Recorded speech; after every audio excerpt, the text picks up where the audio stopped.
Le protocole Bitcoin a connu plusieurs évolutions au fil du temps, notamment avec, en 2009, la création du tout premier bloc de Bitcoin.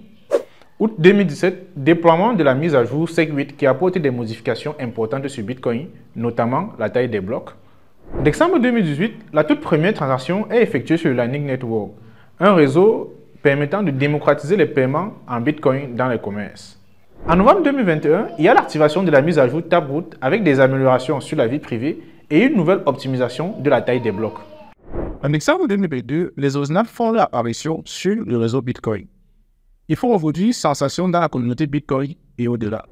Mais c'est quoi juste un original? Eh bien, à la base, un Bitcoin est divisible en plusieurs sous-unités appelées des Satoshi. Un Bitcoin égale à 100 millions de Satoshi. Un ordinal nous représente simplement l'indexation d'un Satoshi. Il permet ainsi d'identifier de façon unique chaque Satoshi présent dans un bloc.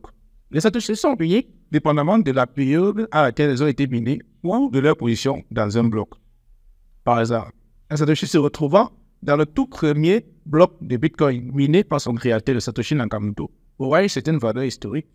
Les inscriptions sur ordinal permettent de stocker des images, du texte, de l'audio, mais aussi des stablecoins et des smart contracts directement sur la blockchain Bitcoin. Vous l'aurez compris, cette innovation rend possible la création de NFT sur la blockchain Bitcoin. Depuis lors, de nombreuses collections de NFT ont vu le jour sur la blockchain Bitcoin. Il est même désormais possible de trader les originals sur la marketplace NFT de Binance. Pour en apprendre davantage sur le sujet, rendez-vous sur Binance Academy.